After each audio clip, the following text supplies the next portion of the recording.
Good evening to everyone out there in the No DQ galaxy. Welcome to the No DQ live recap of Monday Night Raw for November 4th, 2019. We're coming off a very crazy weekend in the world of wrestling. We had Crown Jewel on Thursday, we had SmackDown on Friday, the Saudi Arabia flight issues, and then, of course, on SmackDown, we saw the NXT invasion. Tonight on Raw, we saw the invasion continue. Let's go ahead and discuss the show. Shout out to everyone in the chat room watching live. If you enjoyed this video, please tell a friend, spread the word, whatever you can do. All right, so we had Raw kick off with a little bit of old school Attitude Era style, Monday Night War style, I should say. We had several SUV-style limos arriving. Triple H got out of the front one. Jerry Lawler was wondering, is the president on Monday Night Raw? But it was, in fact, Triple H, and it looked like Triple H was not alone. We then had the opening for Raw, the pyro, all that, and then Brock Lesnar, the WWE champion, coming out with Paul Heyman, of course, on Friday. Brock officially quit SmackDown and, as a result, has brought the WWE Championship over to Raw. So Paul Heyman attempted to explain why Brock could just leave SmackDown.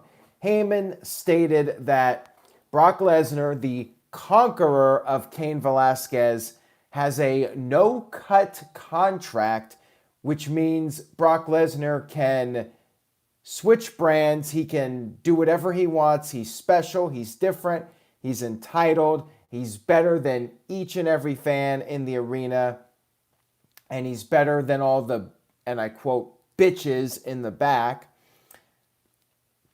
This was his explanation, and he talked about how Brock Lesnar was able to get this contract because Brock, and I direct quote again, had or has a Jew for an advocate. Anyways, we had Paul Heyman bring up Rey Mysterio and how Brock is going to commit a felony on Rey Mysterio. It's going to be the funeral of Rey Mysterio's career as far as Paul Heyman is concerned. We had Brock's music hit. Brock and Heyman went to the back. Brock was looking for Rey Mysterio. He started throwing around backstage workers, going crazy, going on a rampage. Then we had the first match of the evening, the Kabuki Warriors, fresh off of their successful tag team title defense on NXT versus the team of Charlotte and Natalya. We had a recap of the Natalya versus Lacey Evans match. During the match, we had a picture-in-picture recap of Paige getting the mist in the face from last week's Raw, being basically fired by the Kabuki Warriors. Not really a match that drew me in all that much. The Nassau Coliseum crowd, and I have to say this now, the crowd was pretty bad, and Long Island does have a reputation for not being one of the better crowds for whatever reason. They're not like, not Lafayette, Louisiana bad, but this definitely wasn't one of the better Raw crowds of the year. Anyways, we had Natalya get the hot tag. She put the sharpshooter on Asuka, but Kairi made the save, and then Natalya managed to get the sharpshooter on again, and Asuka tapped out. What do you guys think about this? Asuka, the former dominant champion that she was, tapping out to Natalya. I'm guessing some of you were not a big fan of this finish. I'm not sure why you just didn't have... Well, first of all, I'm not sure why you do this match in the first place, but if you're going to do it and have Charlotte and Natalya win, why not tap out Kairi? I mean, Asuka was definitely the more dominant of the two, so yeah, I don't know. Psycho Jet Black with a $5 super chat. Thank you for that, Psycho. I do appreciate it. He says, isn't it obvious Adam Cole is just there to be pinned by either The Fiend or Brock Lesnar at Survivor Series? Also, I miss John Cena.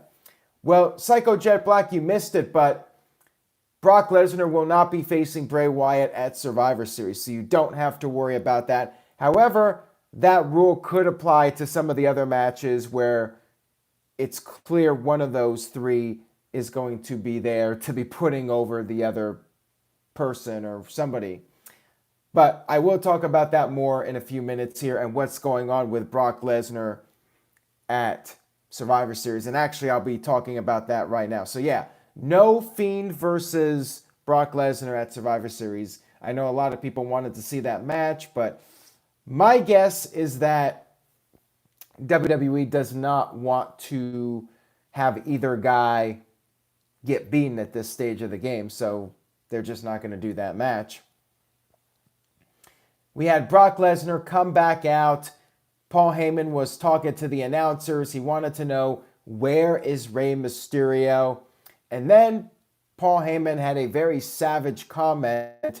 He got in Jerry Lawler's face and he said that if Jerry Lawler doesn't let him know where Rey Mysterio is, then Brock Lesnar will destroy Jerry Lawler and no one will resuscitate him again.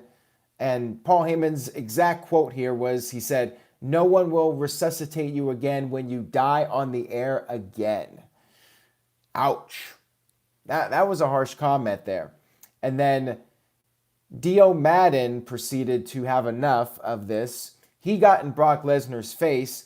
And I actually thought for a moment here, like, this would be a really cool match to see. Dio is a little bit taller than Brock Lesnar, and he looks the part of a guy that could potentially take Brock Lesnar in a fight. So I'm thinking to myself, man, this might be an actual intriguing match to see.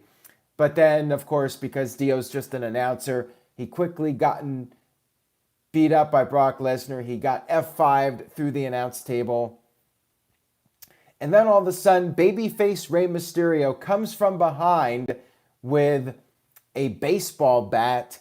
He takes out Lesnar with the bat. I'm not sure. It looked like a baseball bat, but then it was hollow like a pipe. So I'm not sure if it was some kind of baseball pipe. I don't even know. But whatever it was effective against the Beast. And then Rey got the championship belt, or the championship, excuse me, Vince, got the championship, and he nailed Brock Lesnar with the championship and sent Lesnar down the ramp. Lesnar needed help getting out there, getting out of the arena, and the announcers were really selling this like Brock Lesnar got the worst beating of his career from Rey Mysterio of all people. And it was that, and then the next segment that set up Survivor Series, we had Rey Mysterio backstage cutting a promo, basically saying an eye for an eye, you fight fire with fire. Mysterio said he's coming for the WWE Championship, and then he officially challenged Brock Lesnar for Survivor Series, and then later on it was confirmed, Survivor Series, Lesnar defends the WWE title against Rey Mysterio. And I will go on record and say this right now. If Rey Mysterio wins the WWE title from Brock Lesnar at Survivor Series, I will give away a free NoDQ.com t-shirt. And I will even do a tweet about it where if you retweet and Rey Mysterio wins the title, somebody will get a free shirt. And by the way, if you would like to buy a shirt, NoDQ.com/merch. We got hats up there. We got shirts. We got hoodies and various other things, stickers, all that good stuff. We had Buddy Murphy versus Cedric Alexander in the battle of the guys that are allegedly Paul Heyman guys. However, neither of them got entrances on this 3-hour Raw. Match was fine. I mean, it felt like a 205 Live match to me. So, really wasn't all that invested in it. Murphy picked up the victory with Murphy's Law, and guess you can only push so many people. So right now, Buddy's on the up, Cedric's on the down. Maybe they'll do 50-50 next week. Who knows? We had a recap of the NXT invasion from SmackDown, and then we had Seth Rollins come out for a promo. He asked, what's next for Seth Rollins? He talked about how it's been a rough week. It's been a rough couple of months. He knows that there are people in the crowd not thrilled that that were thrilled that he lost the title at Crown Jewel to Bray Wyatt. Crowd cheered, of course, and then he said, to be honest, he doesn't give a damn. He's only concerned about Brock Lesnar being back on Raw and basically just erasing all the work he put in over the past year. He was trying to help some of the younger talent by ridding the main event scene of Brock Lesnar, but now it's all a wash. He's starting from scratch. For the first time in a long time, he doesn't know what to do. This led to Triple H coming out saying, you don't know what's next? And then, of course, that led to the NXT chants from the fans. He said that maybe Seth Rollins' past is his future. He brought up how Triple H has always been around when Seth Rollins has been in his biggest peaks in WWE. Triple H brought up how Rollins was the first NXT champion, joined the Shield, became WWE champion. Triple H was around for all this, and then Triple H brought up what happened on SmackDown.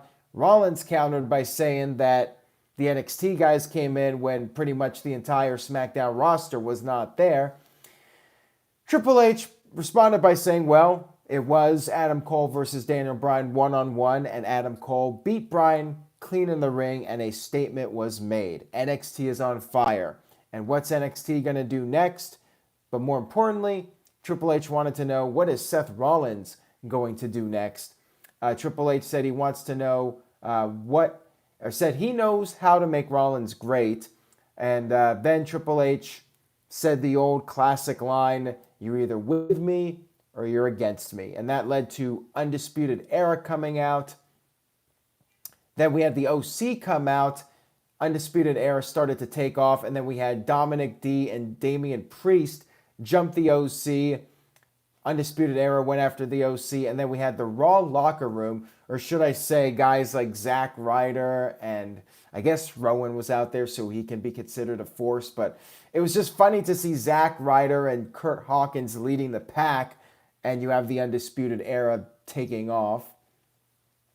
It reminded me of WCW Nitro when Hogan and Dennis Rodman were beating down DDP with a steel chair, and then the Wolfpack, led by Conan, chased off Hogan and Dennis Rodman, who were wielding steel chairs. I just thought that was ridiculous. And this was likewise somewhat ridiculous that Zack Ryder and Kurt Hawkins were scaring off the Undisputed Era. Then we had a mixed tag team match. Andrade and Zelina Vega versus Sin Cara and Carolina.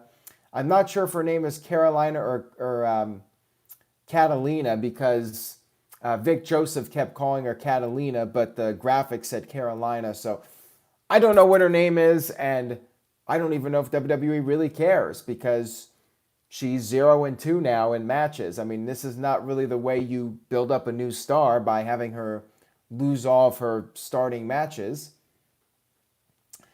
Anyways, Zelina Vega picked up the victory over, I guess, a very game Carolina or Catalina, whatever you want to call her. We had Triple H backstage with Seth Rollins, and that led to Rollins getting an NXT title match with Adam Cole for the main event. Next up, we had a recap of the divorce court from last week with Bobby Lashley and Rusev and Lana. Rusev came out in his ring gear. There were Rusev Day chants. He flexed his pecs to this. He said he was not there to argue with Lana. He said he wants Bob Lashley. I was just hoping that Rusev would have referred to Lashley as Bob the Lash. That would have made my year.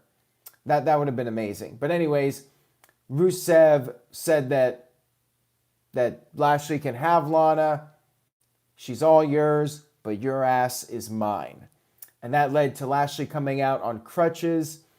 Lashley said he's not medically cleared to compete because he tore his groin due to all the things that he was doing with Lana, the performances with Lana that only Rusev could fantasize about. Lana then got on the mic and said that somebody has volunteered to kick Rusev's ass, and that person was Drew McIntyre. Now, I don't know if it's just me, but looking at Drew McIntyre's demeanor and his facial expressions, he looked like this storyline was the last place he wanted to be part of. We had this match, Rusev and Drew, which ended in a disqualification when Lashley miraculously attacked Rusev with the crutch. He was okay. It's a miracle. Lashley was all right. He recovered in remarkable, quick fashion. Rusev managed to fight back, but then Randy Orton came in with an RKO from behind, and we had the 2-on-1 beatdown until Ricochet made the save for Rusev. Darius Jefferson says Drew has fallen down so much, and Darius says Rusev deserves so much better. Next up, we had Becky Lynch in a sit-down interview, and we had Becky go over her accomplishments. It was revealed that Becky will be facing Shayna Baszler and Bayley in a triple threat match at Survivor Series. Of course, it's brand supremacy, so all the brands will be competing against each other. Then we had Shayna Baszler show up. She sat down next to Bayley, said she's been waiting a long time to meet her face-to-face. Brought up how she trained with Ronda Rousey. However, she is not Ronda Rousey. She said she will not ignore Bayley at Survivor Series. However, she is going to be focused on Becky, and she plans to pin or make Becky tap out. And she just wants to know the big question, which limb will belong to her after Survivor Series. Becky responded by saying, "War with me will change you." And then Becky added that she will also not ignore Bayley, but she is coming for Shayna Baszler. So going back to earlier, this match definitely screams Bayley is taking the fall in this, but we'll see. Maybe not. Maybe we'll get a shocker and Bayley actually wins the match where both of them failed to focus on her and then Bayley takes advantage. But my gut feeling is Bayley's in this match to take the fall. Mo Camera with a $7 super chat. Thank you for that, Mo. I do appreciate it. He says, if Raw needs a ratings boost, they need Roman Reigns. Oops, wrong person. He's where ratings go to trash. Ouch. That might be the savage chat room comment of the night. I mean, the rating from SmackDown, which was back to normal levels, 2.5 million. I think it's just a sign that it doesn't really matter who's in the main event spot. I mean, nobody's really breaking through that wrestling bubble as far as star power goes right now. So, yeah, Roman Reigns was not on SmackDown, and the numbers were fine. Well, fine by, I guess, the average rating of SmackDown for 2019. But, yeah, I don't know if Roman really makes that much of a difference in viewership at this point. I really don't think anybody does. I think people tune in out of force of habit, and occasionally if there's something buzzworthy, people will tune in. But other than that, it's just your core audience that watch the shows. We had AJ Styles come out for a promo with the OC. He said the OC are the best tag team in the world. That led to the Street Profits and Humberto coming out. And we had the Street Profits basically doing the Shane McMahon routine, the best tag team in the world. And then the Street Profits brought up how They beat the OC 2 weeks ago, and then Humberto, who I think Montez Ford called Humberto Del Rio, but maybe I was just hearing things. Humberto got on the mic and said the Profits beat the OC, and then also said it again in Spanish, and AJ was just getting very ticked off by this. I don't know, guys. I thought this segment was pretty cringy. I like the Street Profits' entrance, and they're good in the ring, but the promos, man, the comedy, they've been hit and miss for me, and this was pretty cringy. Anyways, I didn't really care much about this match. AJ pinned Humberto with his foot on the ropes, and I don't know what they're doing with Humberto, but as good as he is in the ring, I just don't care about the guy up to this point. And I think whatever they're trying to do with him, they need to rethink their strategy. That's my take.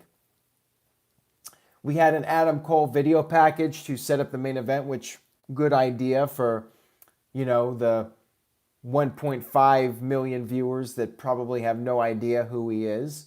I would say that that's a wise idea to show the video package. And then we had the War Raiders versus the East Hampton Polo Boys in a squash match. And thankfully, we got a little bit more out of this because after the match, the Raiders cut a promo. They said, "Congrats, enjoy your trophy, boys." And it was also announced that the Raiders will be facing the Revival and Undisputed Era in a triple threat match. And I'm guessing the feud with the OC will continue because they said that OC may have won one battle, but nothing can stop the Raid. As far as this triple threat match goes, if I had to take a guess, I feel like it's easier to predict who's taking the fall rather than who's going to win. I think it's pretty safe to say the Revival will take the fall on this one, but we shall see. And Mo Camera with a $14 super chat. Thank you for that, Mo. He says, and a little bit of a weird comment here, says Stephanie McMahon is trying to cater to the LGBTQ community. That's why we have guys like the New Day, Velveteen Dream, Joey Ryan, Breezango, and Dolph Ziggler. Well, Joey Ryan isn't even in WWE, so I don't think it's really catering to them. I think these guys are just going out there and trying to be entertaining and think outside the box. I mean, it doesn't necessarily mean that they're trying to cater to any particular audience. I think people are just doing their thing and trying to be creative with it. So, yeah, I don't know if I agree with that comment. And then we had the main event, which was Adam Cole, Bebe, versus Seth Rollins for the NXT Championship. We got a plug for NXT on Wednesday. The match to me just wasn't nearly as exciting as the Daniel Bryan match. I feel like the novelty of the invasion already started to wear off for me. Almost felt like a standard Raw match. Rollins went for the curb stomp, and then the Undisputed Era came in for the DQ, which I thought was the predictable route. I would have liked to have seen a title change here just as a surprise, and then put Seth Rollins on NXT. To me, that would have been a great way to get people watching NXT and get the numbers up for that show. But no, they went the predictable route, the safe route, DQ.